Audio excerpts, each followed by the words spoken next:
C'est bon? Salut à tous, bienvenue sur le podcast Excuse My French, podcast numéro 5. Retrouvez-nous sur les réseaux sociaux, sur Instagram, Excuse My French Training, sur Facebook, Excuse My French Training, sur notre site internet excusemyfrenchtraining.com. Si jamais vous êtes confiné, vous avez du matériel, vous ne savez pas quoi faire, il y a notre prog Excuse My Plan. Il y a aussi la version maison si vous n'avez pas de matériel. Si vous recherchez un coach aussi, évidemment, vous avez juste à aller sur notre site internet ou nous envoyer un mail. Du coup, aujourd'hui, le sujet, les gars, CrossFit santé. CrossFit santé CrossFit compétitif. Versus, si on peut vraiment mettre un versus, CrossFit compétitif. Donc déjà, la raison pour laquelle on fait ce podcast, c'est que... Nous, on dissocie pas les deux. Nous, disons qu'on ne dissocie pas les deux. Je pense que l'un n'empêche pas l'autre. Je pense pas que faire du CrossFit compét peut empêcher à être en bonne santé, ou si vous n'êtes pas obligé d'être rich running ou d'être chômeur, ou d'avoir beaucoup de temps libre, chômeur ou pas, mais d'avoir beaucoup de temps libre et vous entraîner 5 heures par jour pour être compétitif. Ouais,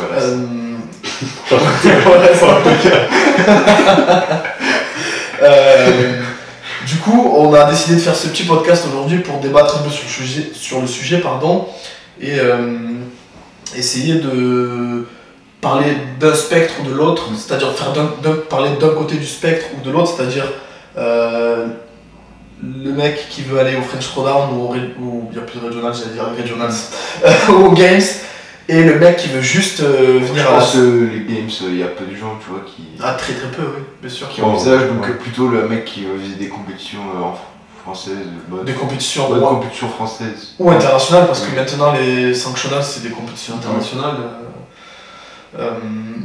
Même les Marseille Throwdown maintenant c'est international, il y a des mecs d'autres pays, même si c'est moins que les French évidemment. Du coup, en première partie, on voulait parler de... déjà... J'arrive. Déjà différencier les besoins d'un athlète en CrossFit santé et différencier les besoins d'un athlète qui est en CrossFit compétitif. Ouais. Donc déjà c'est important de donner une image pour les deux, quoi. Déjà définir ce qu'est le CrossFit santé. Le CrossFit santé, déjà la méthodologie, parce que finalement, quand on regarde de près, imaginons un mec lambda, il rentre dans une box et il a vu le CrossFit sur Google. Ok, il a vu sur YouTube CrossFit machin. Mais il a vu les mecs des Games. On lui explique pas ce que c'est vraiment le CrossFit, à moins que certaines coachs le font, certaines box le font lorsqu'ils font les cours de fondation, mais pas tout le monde, très peu. À moins que le mec il aille sur Google et qu'il télécharge le level 1 et qu'il lise vraiment ce que c'est que la méthodologie, ou qu'il passe son level 1, au final tu as beaucoup d'adhérents dans des affiliés qui savent pas vraiment ce que c'est que la méthodologie. Et surtout rappeler que la méthodologie CrossFit, c'est lutter contre la décrépitude et les maladies chroniques en utilisant des mouvements fonctionnels, parce que les mouvements fonctionnels permettent d'utiliser des charges lourdes pendant longtemps et donc développent mieux le fitness et augmentent mieux la capacité de travail. Donc le but premier, c'est lutter contre les maladies chroniques dues à la sédentarité. Faire bouger les gens. Voilà. Lutter contre la sédentarité et la décrépitude. C'est-à-dire que le but de CrossFit premier, je pense, c'est qu'à 70 ans, tu sois capable de squatter ton poids de corps. C'est vraiment un but de fitness, je pense. Et ça se mesure via certaines mesures physiologiques, genre la pression artérielle, tout ça, mais aussi certaines mesures concrètes, c'est-à-dire être capable de squatter son poids de corps ou être capable de courir le mile à un certain temps, etc. Donc ça, c'est le CrossFit santé, c'est la méthodologie CrossFit. C'est ce que vendent les box de CrossFit via leur abonnement. Et puis on a de l'autre côté le CrossFit compétitif. Mais qui est à l'autre côté du spectre, c'est-à-dire utiliser tous ces mouvements fonctionnels, mais dans une logique compétitive, quoi. Logique de sport. C'est ça, on peut prendre la devise des CrossFit Games, être prêt pour l'inconnu et l'inconnaissable. Mais après, tu as des gens dans les salles de CrossFit qui vont dire que, par exemple, le snatch ou le clean jerk, c'est pas un mouvement fonctionnel. Alors que, par exemple, de mon point de vue, il n'y a rien de plus fonctionnel, parce qu'au niveau coordination et déplacement, tu peux pas faire plus compliqué, tu vois. Mais je pense que c'est pour ça que des fois, tu peux être amené, un mec qui travaille dans le bâtiment, à amener une charge du sol au-dessus de sa tête, tu vois, le mec qui va être amené à ça, ça va être soit en clean jerk, soit en snatch. Et au niveau de la coordination intra- et intermusculaire, et du coup, il va avoir...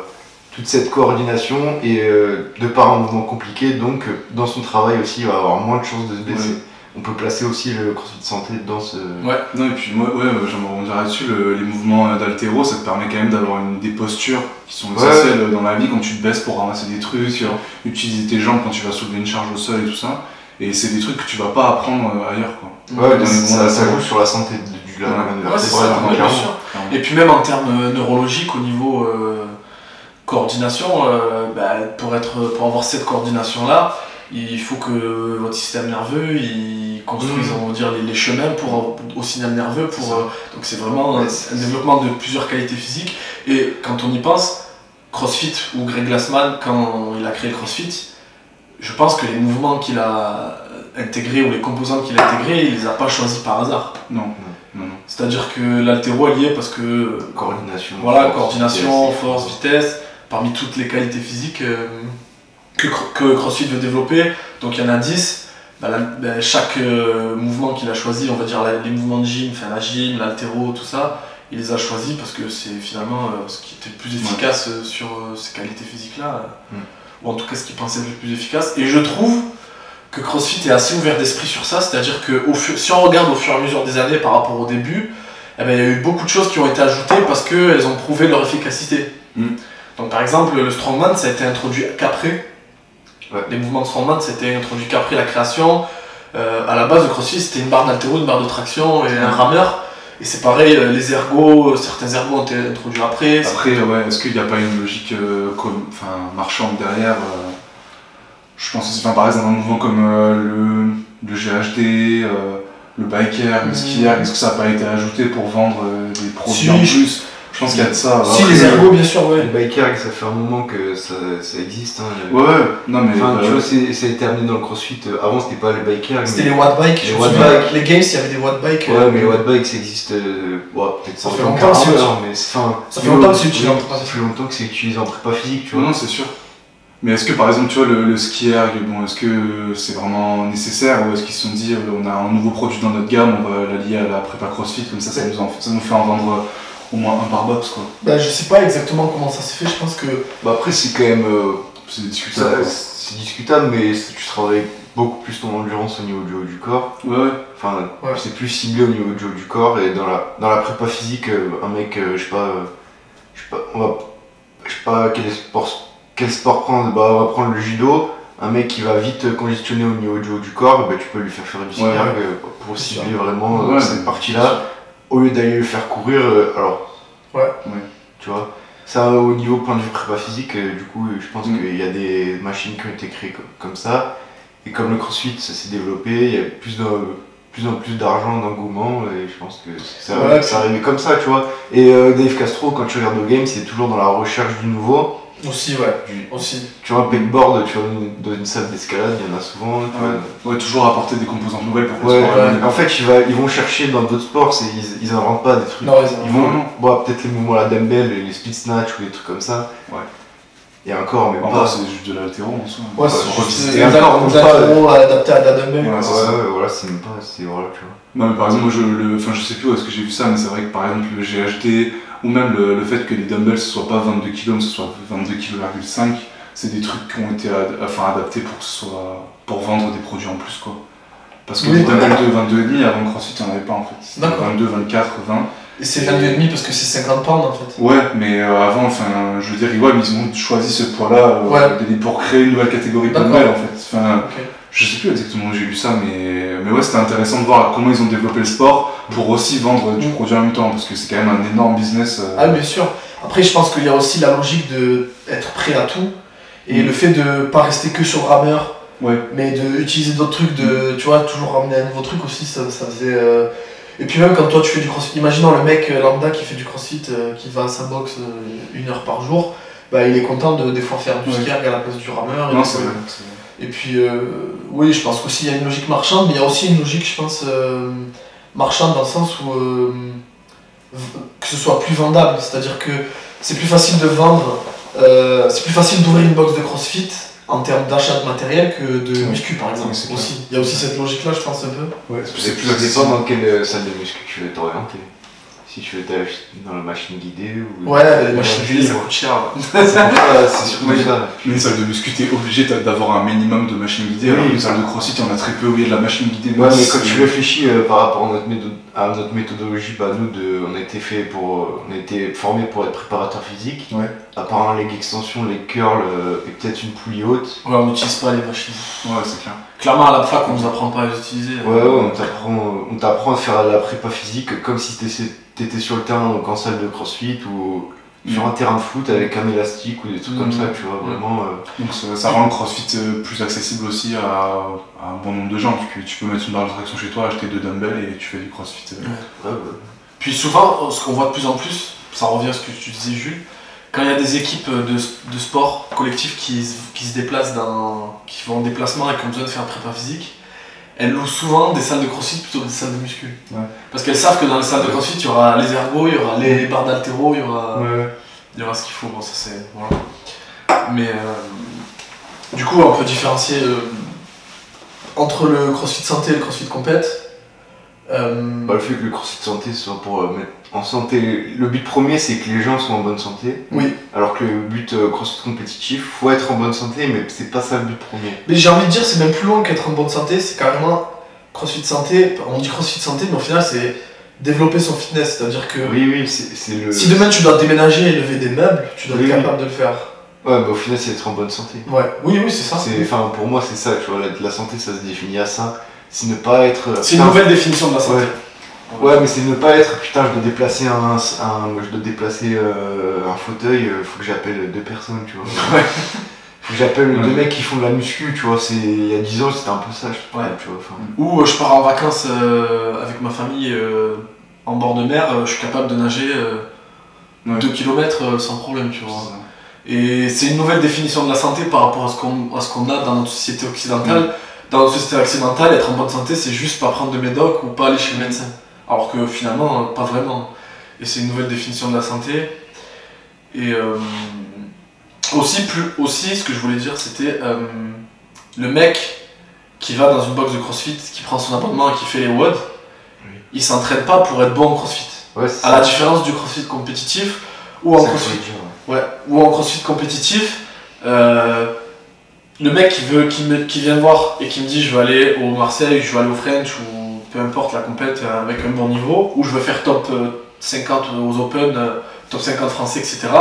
Quand il vient à la boxe, il vient pour augmenter son snatch, augmenter son temps sur un 2000 m/h, augmenter. C'est vraiment l'objectif premier.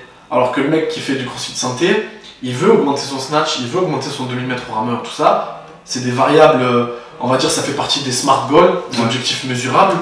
Mais l'objectif premier, en fait, il passe par ça pour être en bonne santé. Ouais. Il passe par ces variables, enfin ces trucs mesurables, ces métriques-là, pour être en bonne santé. Mais si ce mec-là il snatch pas 100 un jour, il aimerait bien peut-être, s'il y en a certains qui sont un peu machin, qui ont envie, mais son objectif à lui, ça sera soit être bon dans des autres sports quand il va jouer au foot avec ses potes, ou faire du vélo machin avec ses potes, ou je sais pas, avec ses enfants. Être capable de le faire et être bon sur ça. Alors que le crossfitter compète. Ouais, la santé ça se définit pas que à des paramètres médicaux. Oui. C'est pas, j'ai pas trop d'insuline, j'ai pas trop de glycémie, j'ai pas trop de cholestérolémie. Je sais pas si on dit ça. Si, ça se dit, je crois. Cholestérolémie. Cholestérolémie, voilà. C'est ça. C'est ça. Tu vois, ça se définit pas qu'à ça, à mon sens. Ouais. Le crossfitter santé et le crossfitter compète, ils vont passer par les mêmes chemins, dans le sens où les deux ils veulent augmenter leur 2000 m/h, je prends l'exemple bête, leur back squat, etc. Sauf que leur objectif final c'est pas le même. Sauf qu'il y en a un, ce sera être pour dans la vie de tous les jours être mieux, et l'autre ce sera pour dans le sport crossfit gagner des. Après, il y en a aussi, ça revient à ce qu'on va dire sur la dualité, mais il y en a qui vont faire leur WOD de 5 à 6 heures le soir et augmenter leur back squat et tout ça, et qui ont quand même envie d'être compétitifs, mais à une plus petite échelle. Oui. Avec les gens qui les ont fait avec eux-mêmes. Si tu viens tous les soirs à ta boxe, mais en comptant le samedi, tu fais 6 entraînements, juste 1 heure, tu seras quand même au bout d'un moment. Si la programmation est bien faite et que tu veux te rajouter 20 minutes de je sais pas quoi. Ouais, mais ce qu'on voulait dire aussi, c'est que c'est pas forcément 2 catégories distinctes. Il n'y a pas CrossFit santé et CrossFit compétitif, il y a aussi des nuances entre les deux. et parfois quelqu'un qui s'entraîne que 1 heure par jour, qui fait juste le WOD de la boxe et qui n'a pas forcément un coaching à côté, il va quand même pouvoir être compétitif et pouvoir aller faire des compètes à petite échelle. S'il grille pas les étapes, évidemment. C'est ça. Aussi. Mais c'est important de le dire parce que dans la culture CrossFit, on a vu que beaucoup de monde en France ont commencé le CrossFit il y a quelques années. D'accord, il n'y a personne en France qui fait du CrossFit depuis 15 ans, enfin, ou alors très très peu. Et ben, on s'est forgé, on va dire, notre culture CrossFit sur les vidéos de Rich Froning qui s'entraînent 6 heures par jour, etc. Et du coup, dans la culture du crossfitter, parce que chaque sport a sa culture un peu, dans la culture du crossfitter, si tu veux être fort, si tu veux atteindre des objectifs, faut passer ta vie à la salle, il faut s'entraîner 5 heures, il faut faut faire 5 WOD, tu vois ce que je veux dire? Et y a pas... C'est quand tu fais pas d'études vraiment approfondies. Ouais, puis même, j'ai l'impression que c'est un peu dans la culture du sport, tu sais. Le week-end warrior, il est pas valorisé. Ouais. Tu sais, le mec qui a un job, qui a un travail, il s'entraîne à côté pour faire des compètes et tout, et qui veut être compétitif et qui arrive, ben, c'est moins valorisé que le mec qui s'entraîne 5 heures par jour dans la tête des gens, j'ai l'impression. Pour moi, des vrais champions, c'est ceux qui font 150 kilos et qui passent à un point à 90, tu vois. Ouais. Ça, c'est des vrais champions, tu vois. Pour moi. Oui. Ça n'engage que moi, tu vois. Après, des mecs qui ont une génétique de fou, c'est très impressionnant, mais moi, je trouve que, à mon point de vue et avec ma sensibilité, un mec qui fait 150 kilos et qui passe à 90, genre l'espace de 3 ans, il a autant de mérite, voire plus, tu vois. C'est le mec, bon après, ça dépend de son parcours de vie, pourquoi il est allé à 150 kilos, machin. Mais vraiment, pour moi, ces mecs-là, ils ont du mérite parce qu'il y a un changement de mentalité, tu vois, qui est présent et ils se sont donné les moyens de le faire, tu vois. Alors que des mecs qui font du crossfit compétitif et qui sont dans de très bonnes compètes, ils ont toujours fait du sport. C'est rare qu'il y ait un sédentaire qui, à 25 ans, dans une salle de crossfit et à 30 ans, il soit très très fort, tu vois. Enfin, ça s'est jamais vu pour l'instant. Bah, ça doit exister, mais c'est bien sûr. Si on prend le tableau, on va dire, de. On prend des généralités, quoi. Ouais, bien sûr. Si on prend le tableau des meilleurs Français, parce qu'on va rester sur la France, je pense qu'ils ont tous un passé sportif assez conséquent. On peut assez être d'accord sur ça. Ils ont tous un background. Mais après, on peut prendre l'exemple, parce que. Il y avait eu cette mode, je sais pas si c'est toujours le cas, mais ce que j'observais beaucoup, moi, c'est que il y avait beaucoup de monde qui faisait en sorte d'avoir le maximum de temps libre pour s'entraîner et espérer être bon en crossfit ou percer dans le crossfit ou je sais pas. Se mettre au chômage et... Par exemple, ou même moi quand j'étais étudiant... Ouais, non mais même moi... non mais même moi quand j'étais étudiant, je profitais du fait d'être étudiant pour m'entraîner 2 fois par jour, etc. Et je pensais qu'à ça et tout. Alors qu'au final, si on prend par exemple... les sportifs olympiques, donc on peut parler de Jérémy Azou parce qu'on a fait la vidéo sur le rameur. Jérémy Azou par exemple, il s'entraînait en équipe de France, il préparait les JO et en même temps à côté de ça il était en école de kiné où il était kiné. Il est kiné. La transition s'est fait pendant quoi. C'est fait pendant le développement de mais bon, le mec, lui, genre quand il était en junior, donc c'est-à-dire de 17 à 18 ans, il te dit, genre il y a des vidéos sur YouTube et tout, il dit bah moi je m'entraînais 5 fois par semaine, machin. Alors qu'il défonçait des mecs qui s'entraînaient 10 fois, tu vois. Et là tu te dis putain le mec, bon déjà ça c'est la physiologie et la génétique, tu peux rien, mais c'est quand même que... Ou alors il utilisait mieux ses heures d'entraînement. Ou alors il utilisait mieux ses heures d'entraînement aussi. Après, il est vrai que quand t'as moins de temps, du coup, tu fais en sorte. T'arrives à 17h, à 19h, tu repars et t'as fait 2 heures d'entraînement. Ah ouais, mais genre le mec, il optimisait son temps et il réfléchissait, genre, ok, pour les cours, le dimanche matin, au lieu d'aller ramer et l'après-midi d'être complètement cramé et de faire la sieste, et ben je vais travailler le matin et je vais aller m'entraîner quand il n'y a personne au club, tu vois. Le mec, il a quand même eu cette vision, tu vois, et de se dire, pour être performant dans deux côtés, tu vois, parce qu'il voulait être kiné, donc c'est pas les kinés, c'est pas des on va pas dire des Mongoliens qui sont pas kinés, parce qu'il y a personne qui est mongolien, mais... ouais, pour être kiné, il faut beaucoup d'études. Il faut une intelligence scolaire, tu vois. Déjà, de base, au lycée, il faut une intelligence scolaire, tu vois. Sinon, t'es pas pris... Et de là, tu vois, du coup, il a mis des processus en place pour optimiser au mieux son temps et que son entraînement soit le mieux possible optimisé, tu vois. Et aussi son côté scolaire. Mais je pense que c'est important de valoriser ça. Parce que dans le CrossFit, ça ne l'est pas assez. On voit beaucoup de gens qui passent Ouais, par la c'est salle entre guillemets et qui finalement s'entraînent beaucoup d'heures, mais quand on regarde de près avec notre œil de coach, où beaucoup de ces heures d'entraînement, elles sont pas forcément qualitatives. Et c'est beaucoup de cherry picking, entre guillemets. Genre, je fais beaucoup de ce que j'aime, s'ils sont pas encadrés, s'ils ont pas de coach. Hein.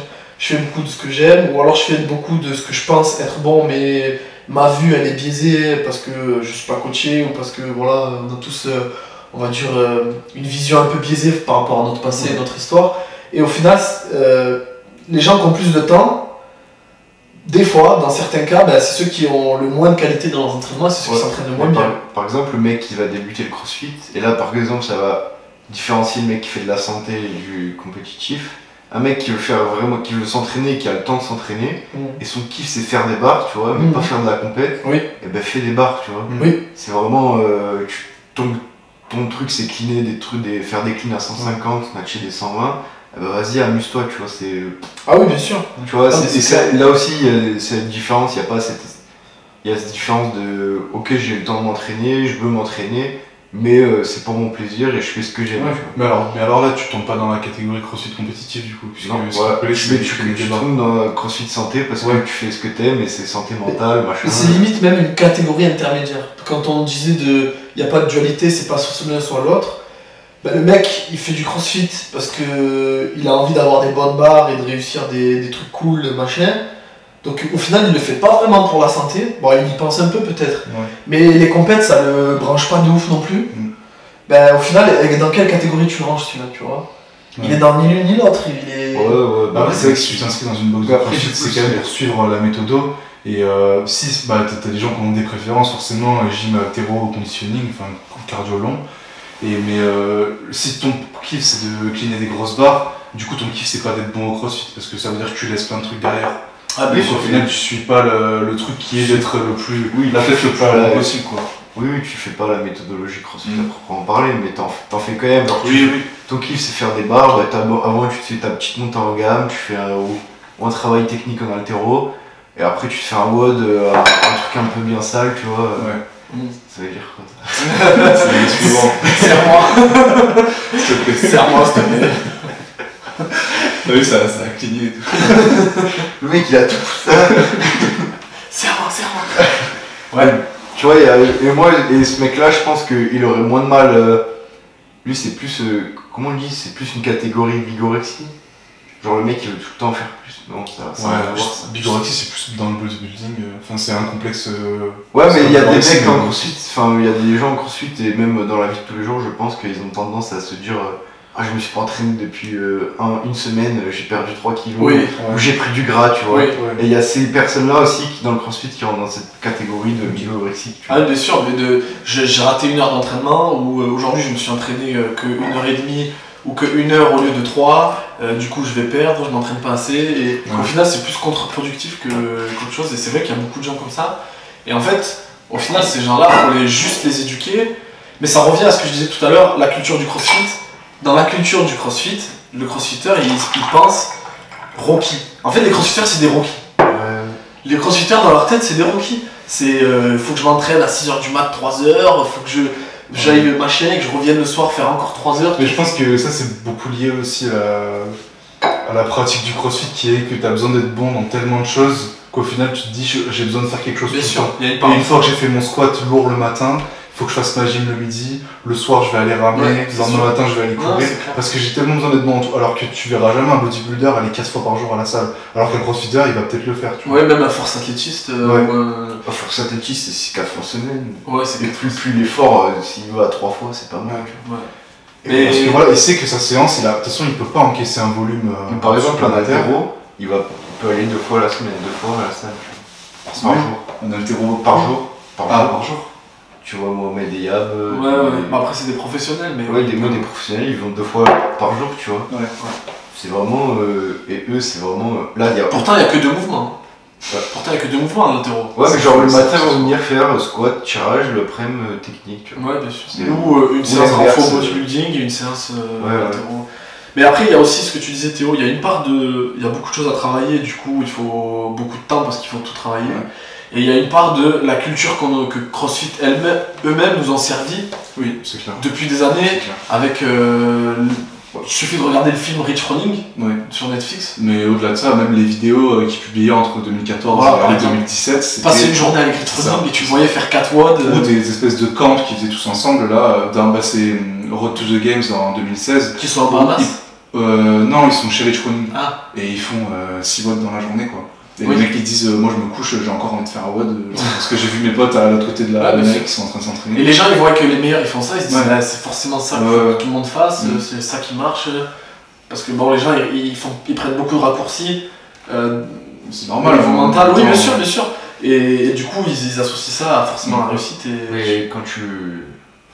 Faut faire des études et quand même, et t'expliques que plus tu vas t'entraîner aussi, plus t'as de chances de te blesser, d'entraîner Bien des sûr, choses. il faut que ce soit bien Alors fait. que- Parce que t'as de chance de devenir bon aussi, quoi. Oui. C'est pas dit. Il y a Ouais, aucune ouais, étude qui montre que. Non, mais tu sais que plus si tu t'entraînes 16 fois par Ouais, semaine. mais Alors c'est vrai, mais Non, c'est pas exponentiel. Bah, Oui, t'as qu'à oui. prendre l'article de l'hypertrophie là que j'ai fait, Ouais. il te dit bah ouais ok, faut faire Mais c'est spécifique à l'hypertrophie. bah, à tous les sports, genre tu peux Ouais. t'entraîner beaucoup, mais si tu t'entraînes trop ça sert à rien. Oui, oui. Bah, oui, Il y a t'as un fait moment, la c'est- courbe en U, oui, mais on c'est ça, est là-dessus. Tu vois, il y a cette courbe en U. C'est-à-dire que il y a des athlètes qui vont. Ça, c'est un truc de crossfitter, c'est vrai. C'est par exemple un mec qui fait de l'athlétisme. On va dire que t'as deux mecs qui font de l'athlétisme, ils font tous les deux du 1600 mètres. Le mec qui s'entraîne, qui fait 8 bornes par semaine, et le mec qui fait 4 bornes par semaine, ils ont les mêmes résultats, d'accord? Plus ou moins, ils ont le même niveau. Le mec qui fait 4 bornes par semaine et qui arrive à avoir des résultats, il va pas dire à son entraîneur, il faut que je fasse 8 bornes par semaine, parce que l'autre il fait 8 bornes par semaine, alors qu'ils ont les mêmes résultats, ou tu vois. Ouais. Alors qu'en crossfit, si. Ouais, mais c'est. Ouais. En crossfit, c'est vraiment de la c'est culture propre à du sport. chacun, Ouais. c'est du coaching, il y a un mec qui va. Toi par exemple, je prends ton exemple parce que je te coach, t'as pas une capacité à encaisser le volume énorme, tu vois. Alors que Jordan, le mec il peut faire 10 watts dans la journée, tu vois. Oui. Bah, lui, de toute Et façon, puis il a une capacité à encaisser le volume, tu vois. Et puis il a peut-être besoin de plus que d'autres, Voilà, c'est ça. ou moins que d'autres il a plus d'expérience que moi, donc forcément il peut encaisser plus de volume aussi, quoi. aussi. Il est, Il a ça, il est arrivé à ce niveau-là, lui ça fait quoi, 5 ans qu'il est dedans? Plus? Ouais, ça doit faire 4 ans. Ouais. Mais t'as, par exemple, on va prendre un exemple en crossfit. Ouais, mais du coup ça revient au même, tu vois. T'as pas besoin de t'entraîner pareil que Jordan pour progresser pareil, tu vois. Oui, Ouais, c'est clair, c'est clair. oui, Lui il a besoin de s'entraîner plus pour continuer à progresser. Ça revient à ce que c'est je ça. dis, tu vois, c'est Ouais. propre à chacun. c'est vrai. Les Après, mecs moi, des games, autant ils ont besoin de s'entraîner, faire 6 watts par jour, Ouais. parce que ça fait 10 ans qu'ils s'entraînent comme des fous. Et puis plus t'es entraîné, plus t'as besoin Ouais, voilà. pour progresser. C'est ça. Ça dépend les sports, mais. Ouais, ça dépend des sports, mais en crossfit, enfin, Ouais. disons que plus t'es entraîné, plus Oui, t'es oui. résistant au stress, quoi. Ouais. Du coup, t'as besoin de plus de stress. Non, mais je pense que, moi, dernier truc, et après on change de sujet, c'est juste que ce que disait, enfin, ce dont parlait Training Think Tank, genre le jump volume, c'est Oui. ça surtout qui est Oui. reprochable, je pense, aux crossfitters, c'est d'essayer d'en faire trop, parce qu'il y a tellement de points dans le crossfit à valoriser, qu'ils vont essayer, à la fin du WOD de 5h à 6h, de 6h à 7h, ils vont faire des accessories, donc genre dans tous les sens, des renforts bodybuilding, du midline, des trucs comme ça. Après, ils vont se foutre faire des intervalles au rameur, et après, ils vont encore faire un cooldown, et puis un petit truc et avant de partir. Et ça, au final, dans leur progression, ça apporte pas grand chose, ça va Ouais, plus ouais. perdre de temps que C'est ça. Donc, voilà. Et puis, vous pouvez, si vous avez comme projet de devenir un bon crossfitter et de faire des compètes à haut niveau, vous avez le droit d'avoir d'autres projets de vie à côté. C'est clair. Enfin, je veux dire, C'est vous n'êtes pas obligé de passer 10 ans. c'est même C'est même Ah oui, conseillé. il faut avoir autre chose à côté. Regarde, je me suis retrouvé à l'aviron, j'avais que ça. Oui. J'ai arrêté l'aviron pendant 2 mois, je suis resté. T'es resté ici dans cette pièce. Ouais, puis même, genre, tu gères moins bien l'échec parce que t'as rien d'autre dans ta vie. Ouais, aussi. et du coup, t'es comme ça, tu te dis, mais en fait, ma vie, ça se résume à rien.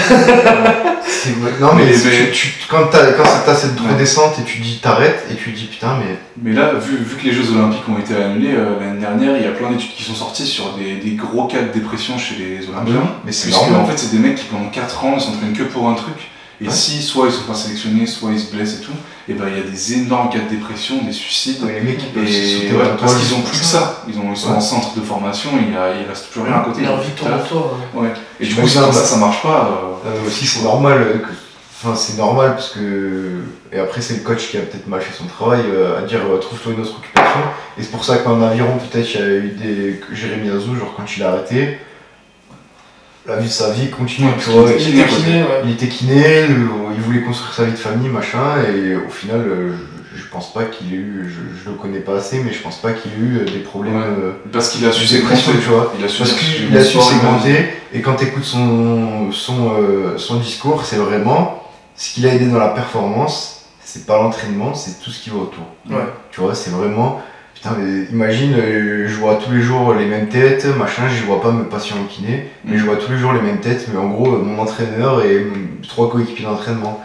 En gros, tu vois 4 personnes dans ta vie, socialement et mentalement, t'es vite.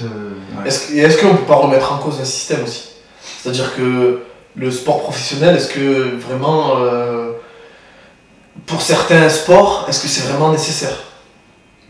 Ou est-ce que, par exemple, le système de... On va prendre un exemple en France, on a l'INSEP, le fait de prendre des sports qui sont pas forcément professionnels, parce que l'haltéro, l'aviron, tout ça, c'est pas des sports pro, on prend des gens, on leur donne une bourse ministérielle pour qu'ils passent leur temps à faire que ça, et vu qu'ils sont pas professionnels, une fois qu'ils finissent, en fait, ils se retrouvent avec rien, en fait. Ils travaillent à la mairie toute leur vie. La mairie. Non mais c'est pas. Alors là c'est pas péjoratif, mais tu peux avoir un projet. Tu aurais pu avoir un projet de vie. Un autre projet. Genre t'as toujours, en étant gamin, t'as toujours un projet de vie, tu vois. T'as toujours je vais faire cuisinier, je vais faire pilote de F1, genre des trucs. Bien sûr, ouais. Et tu mets de côté tes projets de vie parce que tu t'es rentré dans le sport et t'as été un peu pris dans l'engrenage entre guillemets, mais t'aimais ça donc t'as continué. Et au final, tu as des sportifs olympiens, comme tu disais, des cas de dépression. Ben, au final, dès qu'ils voient qu'ils n'atteignent pas leur objectif ou qu'ils veulent arrêter ou quoi, ou même, par exemple, un sportif qui s'entraîne pour réussir à rentrer à l'INSEP, une fois qu'il rentre, ben, en fait, il se rend compte qu'au final, c'est nul parce qu'il passe son temps à s'entraîner et rien d'autre et à rester rester dans son dortoir. Ouais. Donc, tu prends le cas de Maréjo, elle s'entraîne 4-5 fois 3-4 fois par semaine. Ouais, 4 fois. C'est la meilleure haltérophile en France, tu vois, comparé. Tu prends les haltérophiles qui sont à l'INSEP, les filles, elles se font tuer. Elles se font tuer par Marie-Jo. Elles se font tuer par rapport à l'indice IWF, tu vois, alors que la meuf elle s'entraîne 2 fois moins. Et elle a eu un enfant, elle a une famille. Elle a des prédispositions à la génétique. Ou là-dedans. Elle a des qualités aussi, elle a de très bonnes qualités psychologiques aussi, tu vois. Après, moi je voulais rebondir là-dessus, il y a quand même aujourd'hui des dispositifs qui sont mis en place pour les sportifs de haut niveau, notamment à l'EM dans le parcours où je suis. Où il y a beaucoup de gens qui sont à l'INSEP en cyclisme, en ski pareil, où en fait ils suivent des cours à côté, et ils ont quand même des projets de reconversion, soit au cas où le sport marche pas, et qu'ils ont des blessures. C'est pas sport pro. Si, l'INSEP t'as pas le cyclisme aussi? Il me semble. Si, je crois. Oui, le cyclisme sur piste. Ouais. Ah oui. Mais bon voilà, en gros ils sont en centre de formation, mais ils ont quand même à côté une éducation qui va les amener vers un niveau Master 1. Et qui après, soit s'ils se blessent en cours de carrière et qu'ils arrêtent le sport à haut niveau, ils ont un truc sur lequel rebondir, ou alors dans le meilleur des cas, s'ils atteignent médaille olympique ou quoi, et après une fois qu'ils arrêtent, ils peuvent aller, tu vois, continuer à travailler dans le domaine du sport en tant que conseiller, tu vois, coach mental, des trucs comme ça. Et il y a quand même des dispositifs qui sont mis en place, ils sont pas non plus... C'est pas des mecs qu'on emmène vers le niveau olympique et après on les laisse dans la nature. Non, mais c'est pas aussi bien fait qu'aux États-Unis par exemple. Non, parce que aux États-Unis, tu prends une bourse d'université, tu fais ton sport, tu t'entraînes et t'as des études à côté. Et tu mais t'as pas tous les campus, machin. C'est ce qu'on disait dans le premier podcast, il n'y a pas autant d'argent en France pour le sport malheureusement. Mais ça peut être bien fait quand même, je pense. Je pense que ça peut être mieux fait. Bon, après, voilà, on peut en débattre. Genre dans une ville comme Avignon. On fera un autre podcast sur ça. Non, je rigole. Dans une ville comme Avignon, par exemple, ça pourrait être très bien un campus étudiant, parce que. Ouais, par exemple, une ville comme Avignon, tu peux pas, tu es obligé de partir quoi. Ouais, c'est vrai, mais ça pourrait très bien un grand parc à la place, tu vois. Bien sûr. Non, mais ouais, mais ça. Mais est-ce qu'il y a le public? Tu le fais venir un public. Non, oui, je pense qu'il y a. À Montpellier, il y a 10 ans, c'était pas comme c'est aujourd'hui. Niveau sport. Des jeunes qui ont envie de faire du sport, il y en a. Niveau sport et niveau développement. À Montpellier, il y a que des étudiants et des moins de 30 ans. Tu vois. Non, c'est sûr. Après, ça, on le voit en ce moment. Il y a beaucoup de mouvements là-dessus. Le sport en France, c'est délaissé, quoi. On en aperçoit là, pendant le confinement. On en a absolument rien à foutre. Il n'y a plus de ministère du sport. Ouais, c'est ça. Il fait partie du ministère de l'Éducation. Après, c'est un autre. Je sais pas si je sais pas si on est assez.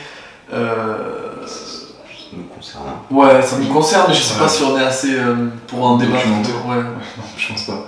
On reviendra dessus, en vrai, c'est intéressant aussi, le sport en France. Du coup, fallait qu'on parle aussi d'un athlète CrossFit compétitif. Quelles sont ses spécificités, à la fois dans son entraînement, dans son mental, dans ses priorités, par rapport à un athlète CrossFit santé. Donc à la fois du côté de l'athlète et du côté du coaching, genre quelles sont les différences pour vous Lui déjà dans son mindset c'est venir à la salle pour être plus fort dans le sport du CrossFit. Ouais. Et dans sa programmation, du coup, nous, notre travail, ça va être qu'il devienne plus fort dans ses points faibles et plus fort dans ses points forts, tu vois, enfin, qu'il soit plus fort en général. Et l'aspect prophylactique et truc de gestion des blessures, ça viendra un petit peu après, tu vois. À part s'il a une grosse blessure, qui l'empêche de faire certains mouvements. Alors que moi, par exemple, je prends quelqu'un comme Rémi, un athlète que je coach.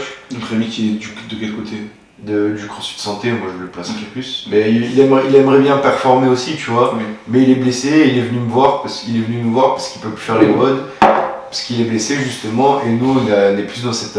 Moi, je le vois plus dans l'aspect prophylaxie quand on a quelqu'un qui veut de la santé, tu vois. D'accord. Prévention de blessures, tout ça. C'est vraiment... Même rééducation, là. Oui, rééducation, ouais. Alors que, du coup, on travaille avec François, vous avez vu dans le podcast numéro 4. Si vous l'avez pas vu, allez le voir. On travaille avec François sur ça, parce qu'il y a des kinés après vont râler. Tu vois, genre, c'est vraiment... dans l'aspect CrossFit santé, c'est mieux bouger, machin. Et aussi dans un coaching, CrossFit santé, j'irais rarement aller faire chercher un mec des 1RM, quoi, tu vois. Okay. Pour lui faire gagner en coordination intra- et intermusculaire, je ferais plus travailler du tempo, de la technique, de la vitesse, tu vois. Au lieu d'aller faire chercher 95-100% dans un entraînement, tu peux aller chercher ce genre d'intensité en mettant en surcharge,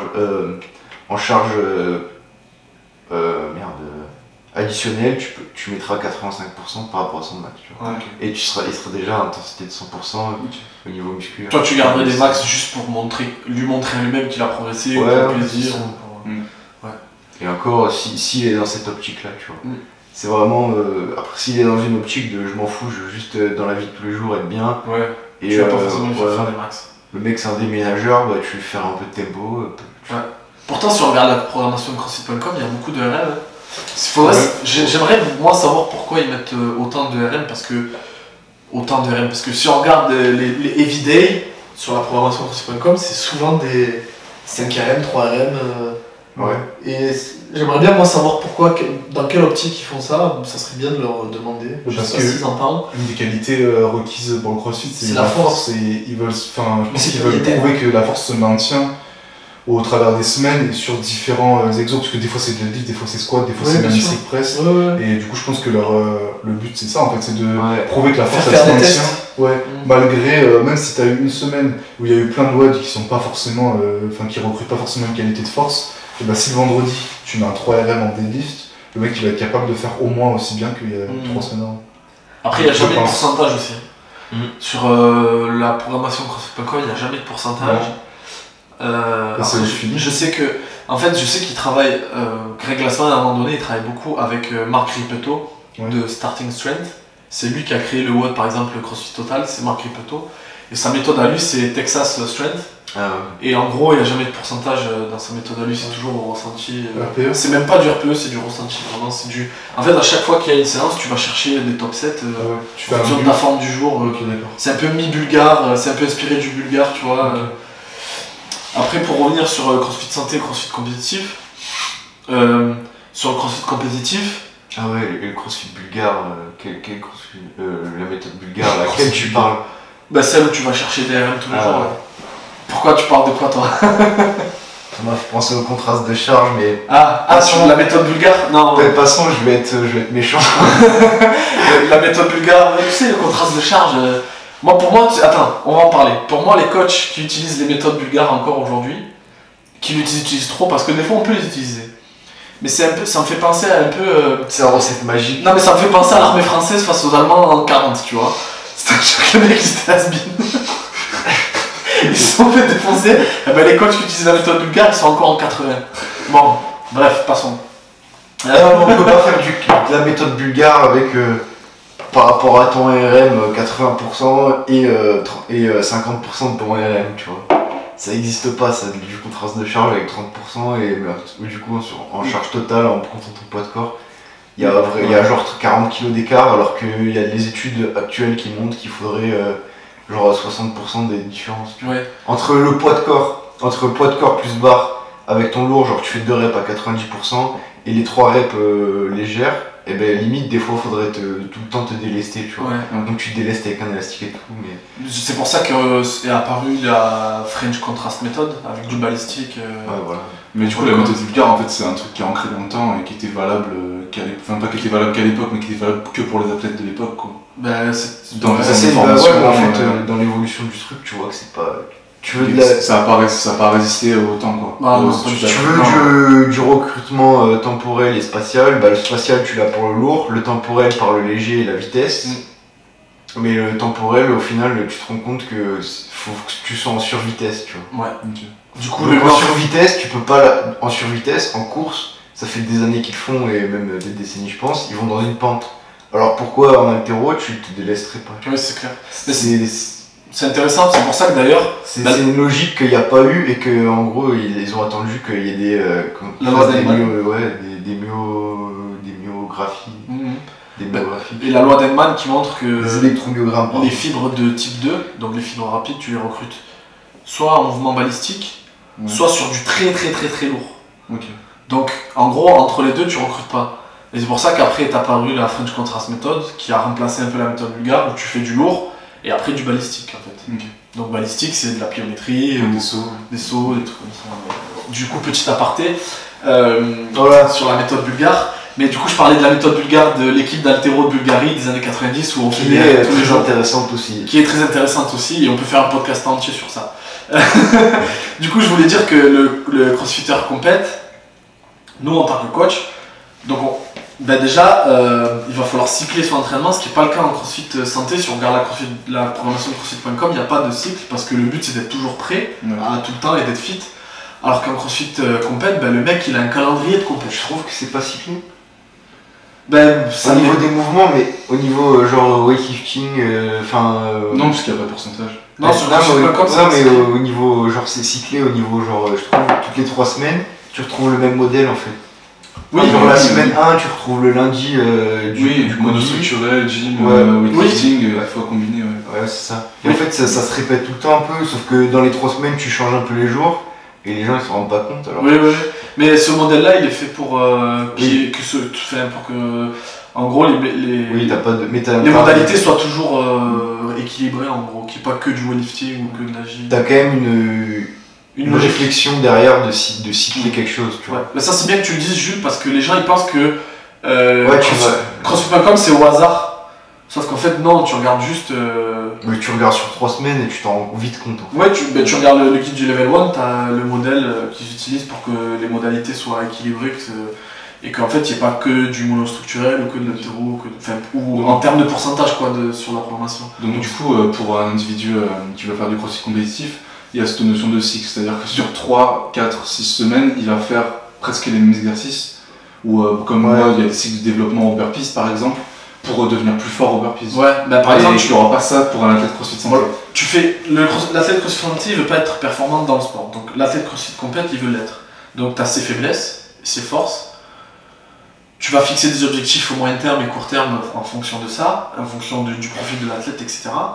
Et du coup, après, tu vas cycler des progressions en fonction de ça. Donc, si cet athlète-là, il n'est pas bon au burpee, par exemple, il n'a pas été bon aux derniers Open 20.1 sur les burpees, il a besoin de réussir à faire 100 burpees dans un certain temps avec d'autres mouvements, etc. Et ben, tu vas faire une progressivité. Ça peut être sur 6 semaines, ça peut être sur 12, ça peut être sur plusieurs mois, ça peut être même sur plusieurs années. Moi, je sais que ça fait plusieurs années que je fais du squat ou que ça fait plusieurs années que je travaille. Parce que la force, c'est une qualité qui met des années. Bien sûr, mais ça fait même plusieurs mois que je travaille sur des wall balls, ou que tu vois. Et du coup, tu vas faire des progressions pour amener l'athlète à ces objectifs-là et amener l'athlète au niveau où il veut être. Mais tu vas faire aussi en fonction, parce que tu as la contrainte du calendrier compétitif. Alors maintenant, c'est moins contraignant, enfin c'est moins Je sais pas si c'est moins ou plus contraignant, mais avant, pour les athlètes de haut niveau, t'avais Open, Regionals, Games. Ouais. Et du coup, tout le monde faisait en fonction de ça. Parce qu'en plus, même les athlètes qui n'allaient pas aux Games ou aux Regionals, toutes les autres compètes type Marseille, tout ça, c'était en même temps que les Regionals ou les Games, c'était sur la période estivale. Ouais. Maintenant, il y en a tout le temps. Ouais. Donc c'est encore plus contraignant et il faut voir avec Faut l'athlète. choisir quoi. Voilà, faut choisir, il faut voir avec l'athlète et définir quelle compète tu veux faire, quels sont tes objectifs, etc. Et c'est bien en fonction de ça. Ok. Donc du coup, un athlète crossfit compétitif, il va devoir développer des choses qu'il a peut-être pas forcément envie de développer. Parce que quand tu fais du crossfit, t'as pas forcément envie de passer 2 séances par semaine à faire des burpees quoi. Oui. Alors qu'il y a plein d'autres mouvements cool que t'as envie de faire. Bien sûr, bien sûr. Mais si son objectif c'est d'aller Voilà. au French et qu'il est pas bon au burpee, qu'il a besoin de 2 fois de burpee par semaine, il va devoir le faire. C'est ça. Et s'il y a des mouvements qui font mal, qu'il peut pas faire par exemple, S'il est il est blessé. limité. Non, mais qu'il est limité, des mouvements, par exemple comme moi qui n'arrive pas à faire les pistoles, tu vois, des deux côtés. Bah tu le fais travailler. Ouais, voilà. Non, Oui, mais c'est c'est ça. Enfin, faut insister sur ça, c'est que Pas quand bêtement, compétitif, quoi. c'est ouais. Pas C'est bêtement. aussi, Ouais, je dis pas, je vais mettre des metcons avec que des Je pistoles. vais mettre que des pistoles dans plein de mettre comme Cash-in sans pistoles, cash-out sans pistoles. Et entre les deux, j'ai mis des wall balls et des thrusters. Et après, le lendemain, 80 pistoles fatales. Non. Non, bien sûr, tu fais une progression intelligemment construite et tu essaies de savoir aussi. Tu essaies de savoir et de comprendre qu'est-ce qui lui empêche de faire les pistoles. Tu vois, c'est pas juste. Ça peut être plein de trucs, ça peut être une mobilité de cheville, ça peut être juste de l'équilibre, ça peut être le pied, ça peut être une rotation interne de la hanche, ça peut être plein de choses. Ouais, c'est votre boulot de regarder ça et de, Ouais, bien sûr. de faire Après, une progression là-dessus. Jules, tu vas être d'accord avec moi, on peut avoir des athlètes crossfit santé, entre guillemets, si on catégorise, qui viennent nous voir et qui nous disent dans les WOD, Je suis bidon à ça. je suis bidon à ça et j'aimerais bien bosser. Du coup, est-ce que vous pouvez me le faire bosser, s'il vous plaît? Ouais. C'est la S'il vous vie. plaît. Oui. S'il vous plaît, monsieur, est-ce que vous pouvez me faire bosser? Et du coup, c'est notre boulot, même si c'est pas des athlètes qui veulent faire des compètes, Ouais. bien sûr qu'on a des clients comme ça et c'est au final, c'est la même. On passe par les mêmes chemins au final. Si le mec C'est vient me c'est voir. plus simple du coup, puisque tu sais déjà ce qu'il faut bosser Voilà. et tu sais que c'est que ça en plus. Voilà, Donc, et tu là te t'as fais pas de chier, cycle avec les Ouais. compètes, etc. Voilà, le mec il veut bosser les pistolets, il est pas bon au pistolet, il veut réussir les pistoles en mode, t'essaies de comprendre pourquoi il les réussit pas et bam, tu lui mets des séances plus. Ok. Et qu'est-ce que vous attendez, vous, quand un athlète vient vous voir et qui vous dit qu'il veut faire de la compétition?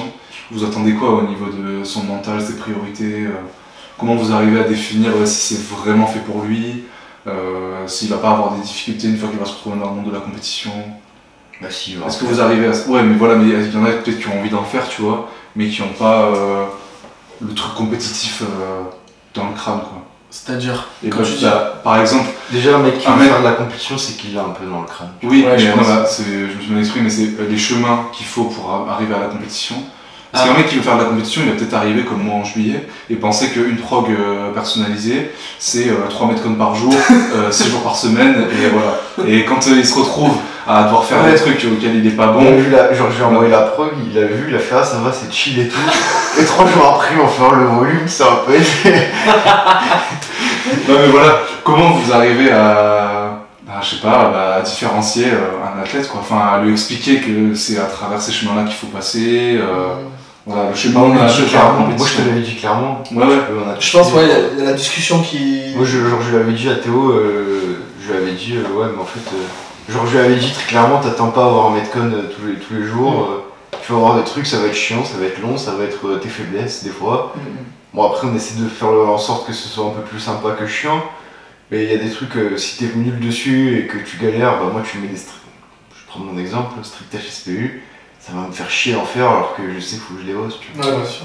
Et moi, ça m'est déjà arrivé de devoir expliquer à des athlètes pourquoi sur 3 semaines ils faisaient des séances qui se ressemblaient, tu vois. Ouais, Il y avait- parce que ça aussi, c'est un truc du crossfitter, le truc de constamment varier. Quand tu fais les WOD, c'est jamais la même chose, etc. Et du coup, il y avait des gens qui venaient me voir en voulant faire de la compète ou voulant avoir un objectif précis. Et je leur mettais des cycles avec une progressivité. La séance, elle était quasiment pareille, mais il y avait une progressivité soit sur le nombre de reps, soit sur le nombre de séries, ou soit sur la densité, ou sur le poids ou autre. Ouais. Et ils comprenaient pas pourquoi je fais la même chose. Ouais. Donc là, il faut éduquer et comprendre que c'est une surcharge progressive, c'est pour t'amener à un certain but qui te servira sur l'objectif total, principal. Ouais, mais c'est comme John, je coach un mec qui veut l'hypertrophie, tu vois. Et en gros, il a 4 séances dans la semaine, et ça fait 4 semaines que c'est pratiquement la même séance, sauf que je varie les paramètres, tu vois. Ouais. Et il me dit, mais pourquoi c'est les mêmes séances? Et je dis, bah parce que, en gros, tu lui réponds un peu connement, tu lui dis, bah parce que c'est comme ça que ça fonctionne, Ça tu vois. fonctionne comme ça. Parce que si tu veux progresser sur un truc, enfin, c'est là que tu vois la progression et que tu peux vraiment gérer la progression. Tu vas prendre du squat, ton squat, si tu fais un cycle de force, déjà il faut que tu sais à peu près que ce soit toujours à la même heure et au même jour chaque semaine. Oui. Tu vois, Oui. pour que c'est des bases de trucs en préparation physique, c'est toujours à la même heure et à peu près le même jour et à peu près la même heure. Ouais, en fait, l'explication, juste après je te laisse finir, Jules. L'explication à ça, c'est que tout est un stress pour le corps. D'accord? Et le corps, il n'aime pas les stress. Donc tout est un stress. C'est-à-dire que si tu changes l'heure à laquelle tu manges, Ouais, voilà. tout ça, c'est des stress. Parce qu'en gros, ça vient chambouler un petit peu l'homéostasie au niveau hormonal et tout. Et du coup, le corps est toujours obligé de s'adapter.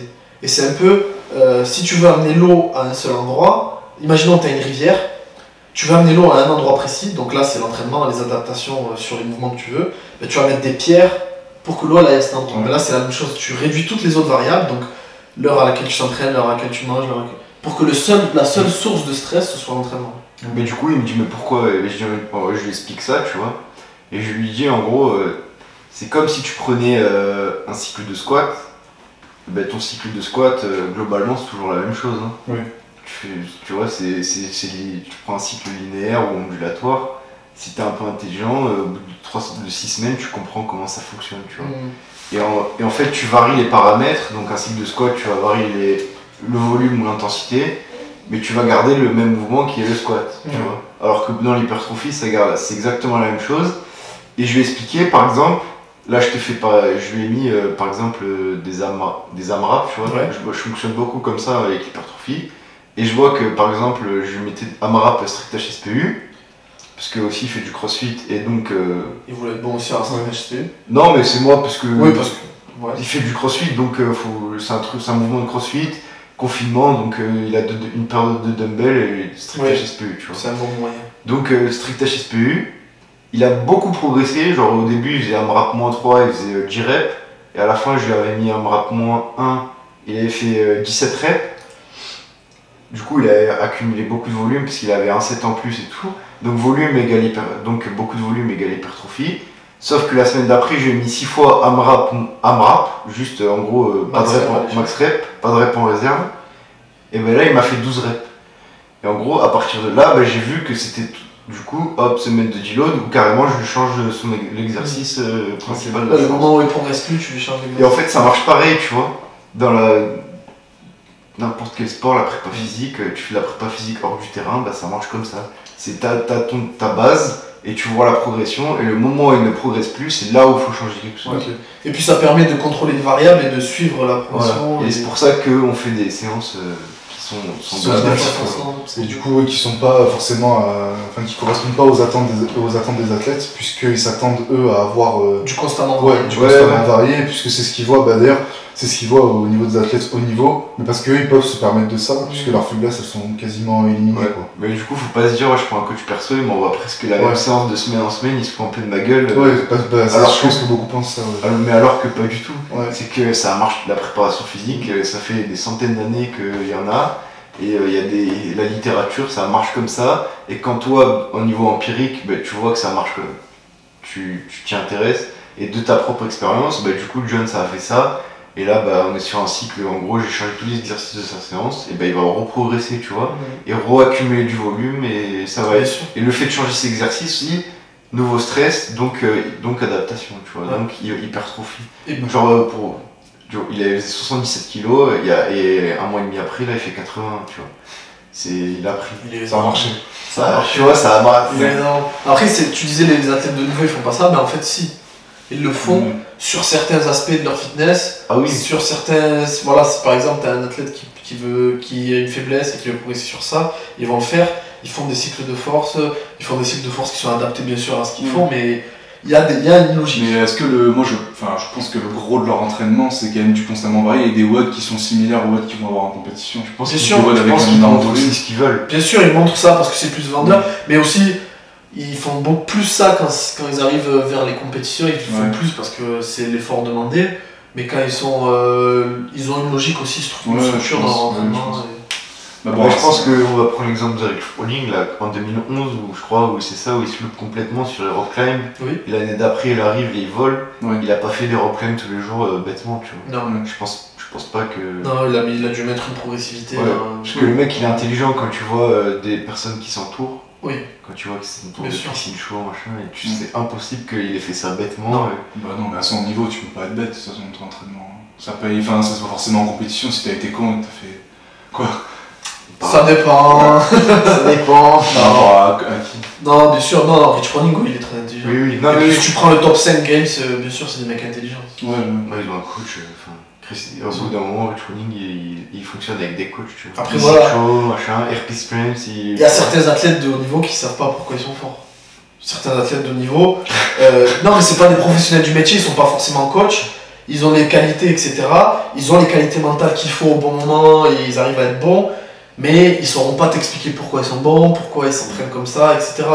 Et c'est pas un reproche, c'est que c'est la vie, c'est comme ça, et chacun son métier, quoi. Enfin, je veux dire, tous les joueurs de foot ne savent pas pourquoi leur coach il met cette tactique-là et pas l'autre. Enfin, voilà. C'est sûr. Et du coup, c'est quoi la suite? Bon, je pense que. On peut. Non, on a fait le tour. On a fait le tour. Ouais. Non, juste dernier point, ce qu'on disait tout à l'heure, par rapport à la redéfinition du terme santé pour des athlètes de très haut niveau. Là, on parle même pas de French Throwdown, on parle de vraiment l'élite, le 1%, voire 0,1%. Est-ce que ces mecs-là sont en bonne santé? Ils le sont, parce que. Je pense que. Ouais, vas-y. Ils le sont, mais il y a des trucs. Est-ce qu'on peut le définir dans la santé, les petites inflammations, les petites tensions musculaires, est-ce qu'on peut le définir comme étant en mauvaise santé? Mais dans la société occidentale, on va te dire oui. Si tu vas voir un médecin et que tu as mal quelque part, il va te dire oui, enfin bon, arrête. Enfin, après c'est. Ça va 3 semaines. Oui, mais bon, après ça c'est un peu une société de victimes aussi, tu vois. C'est... Non, attendez. Non, mais c'est vrai. C'est l'heure. C'est pas ça, c'est l'heure. C'est pas ça, c'est juste qu'on tolère pas, on n'a pas de tolérance à la douleur. Et... Non, on n'a pas la même. Surtout quand tu fais pas de sport, ou que si t'as mal au genou. Oui, non, mais tolérance à la souffrance tout court. C'est pas la même que dans d'autres sociétés. Quand tu vois Zvetan, donc on en revient encore à lui, coach d'haltérophilie, le mec pendant 8 ans il s'est colchiné de tendinopathie rotulienne.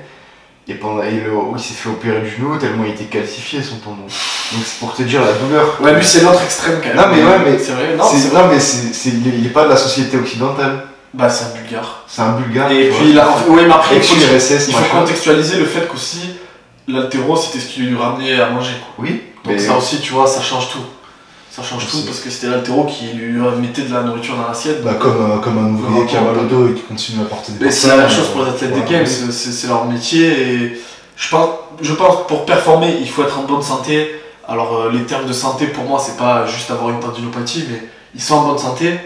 C'est-à-dire que leurs marqueurs de santé, si tu vas leur faire un test à l'hôpital de densité osseuse, de pression artérielle et de tout ça, ça doit être très très bon. Après, quand ils approchent des périodes de compète où ils ont un gros volume, etc., je pense qu'ils se lèvent le matin, ils ont des inflammations partout, des douleurs. Voilà, tu vas pas comme tu disais tout à l'heure, tu vas pas leur faire une balade de 3 heures dans la forêt parce que ils vont pas ça va s'entraîner, se proposer. Ouais. Et non, mais parce que à la base, le crossfit c'est fait pour être en bonne santé, donc être capable de pas avoir de douleur quand on soulève des choses, être capable de faire des mouvements fonctionnels sur la journée et tout ça. Et du coup, quand on pousse à son extrême, est-ce que voilà, faire des ring muscle up, faire des GHD à un très haut volume, faire des 10 balls over the shoulder, des trucs comme ça, où tu portes la 10 balls avec le dos rond alors que tu as fait 75 kg.